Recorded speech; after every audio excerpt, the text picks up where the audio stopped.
6 Steps to Make Your Strategic Plan Really Strategic by Professor Graham Kenny. Welcome. Many strategic plans aren't strategic or even plans. To fix that, try a 6-step process. First, identify key stakeholders. Second, identify a specific, very important key stakeholder, your target customer.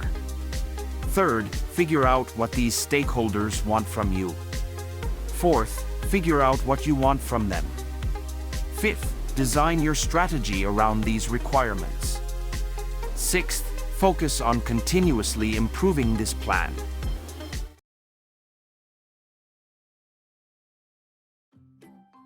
Why is it that when a group of managers gets together for a strategic planning session, they often emerge with a document that's devoid of strategy, and often not even a plan? I have one such document in front of me as I talk to you about this. It starts with a vision statement, moves on to strategic themes, and culminates in 28 strategic goals. The latter is a list of actions interspersed with a sprinkling of desired results, all utterly useless in terms of strategy. It's more like a dog chasing its tail, as a managing partner of a client law firm recently explained to me. Before we adopt your approach, we lack the keys to effective strategic planning. It was seat of the pants stuff. I would spontaneously go about saying, how about we do this? How about we do that? It was buried in the enterprise. The problem is the lack of an effective method, a systematic or established procedure to undertake something, step by step.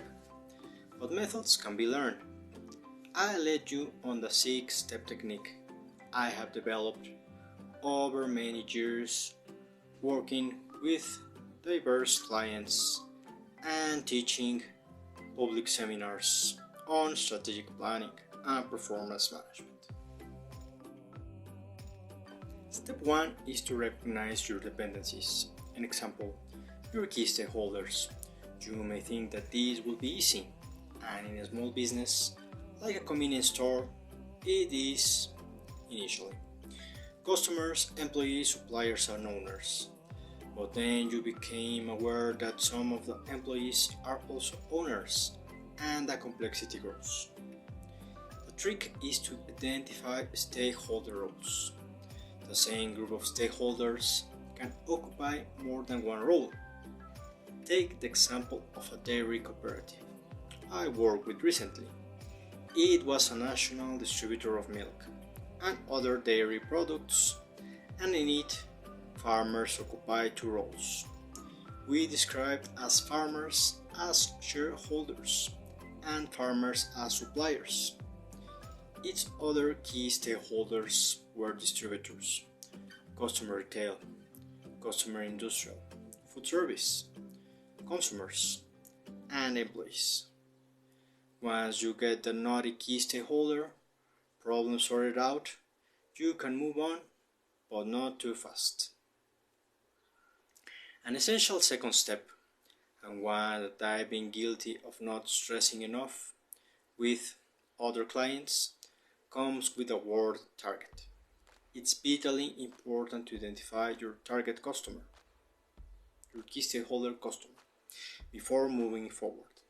Take for example the international accounting firm KPMG. Its target customers aren't moms and dads lodging their annual tax returns, or small businesses that need help with their accounts. That work falls on the shoulders of the suburban accountant. Nor is KPMG's target mid-sized firms with limited budgets. That's for so-called second-tier accounting firms.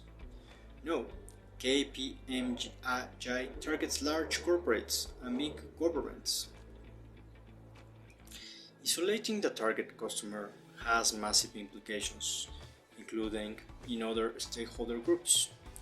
For example, KPMG only hires staff who are qualified to offer services for large corporate and big government customers. Your strategic plan can be all things to all customers.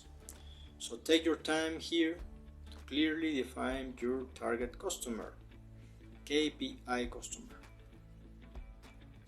The third step requires you to work on what your organization wants from each key stakeholder group for your organization to prosper.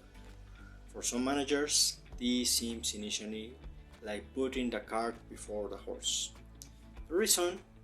They're so used to thinking operationally rather than strategically that putting self first seems like heresy. Nowhere is this more apparent than with the stakeholder employees. Take the case of a recent client of mine, an architectural firm. The HR team and senior management would bend over backward to identify what would satisfy staff, but they placed little attention on and certainly failed to measure the return volume. That is, what the organization wanted from employees. Once it adopted the 6-step method, these outcomes were identified as reducing employee turnover and increasing productivity and innovation. Metrics were developed to monitor these and targets were set before moving on. The fourth step is to identify what these stakeholder groups want from you. These are the decision-making criteria that stakeholders use when interacting with your business.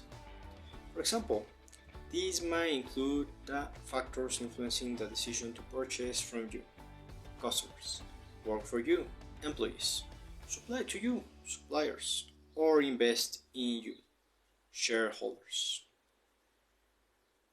It is essential that you know each stakeholder group and to know how each stakeholder group thinks about this. That you focus on their point of view, not your own.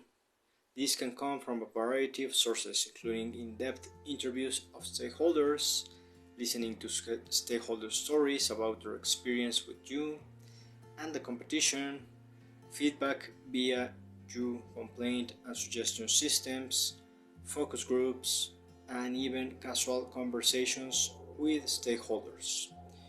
It can even involve immersing yourself in the stakeholder experience by going through it.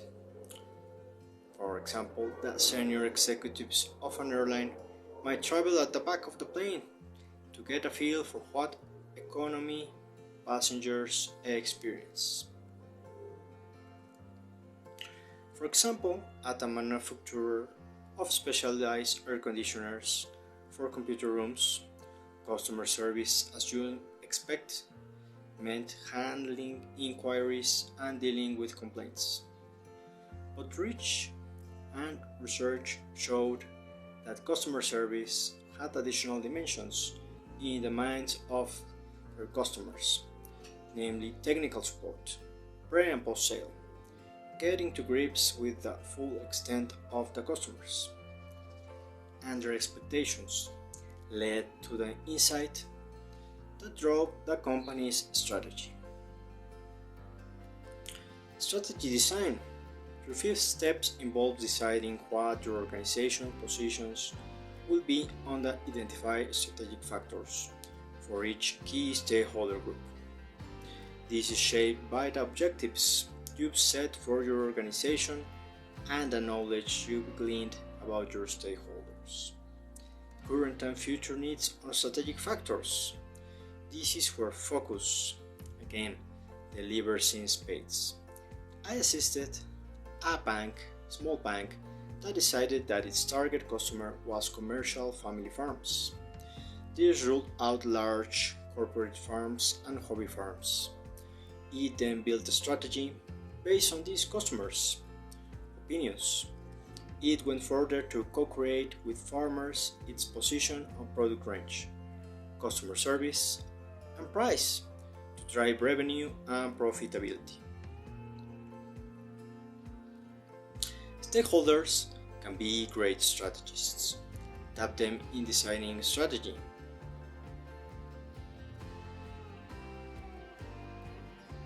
The sixth step is continuous improvement. Recognize that no matter what you decide, there is no certainty in the result once you embark on implementation via an action plan and scorecard. You can't be sure, for instance, in the case of the manufacturer of specialized air conditioners, that ramping up technical support pre and post sale will drive more revenue. Be prepared to adjust. Be open. View your strategy as being locked in an intimate tangle with your key stakeholders. This dynamic perspective encourages openness, innovation, and a preparedness to change. Organizations and business units and departments that practice this system design approach to strategic planning turn out to be gobsmackingly great. For example, Toyota and McDonald's are two that I deal with that fall into that category. They're stakeholder focused, no stone unturned companies that defy expectations in their ability to put together a diverse population of employees to produce amazing results. You can too if you become systematic in your business and systematic in your approach.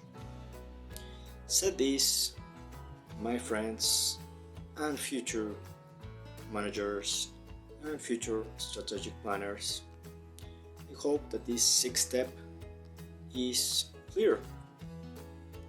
We will be using this sixth step in order to formulate our final strategic plan. So, we will be expanding on this in the next classes. So, this was Victor Marqueson, strategic planning and performance management coach and professor. Please have a nice day, keep in touch, and develop your strategic insights. I will be glad to help in your endeavors with strategic planning and performance management. Hello, and until our next video. Goodbye.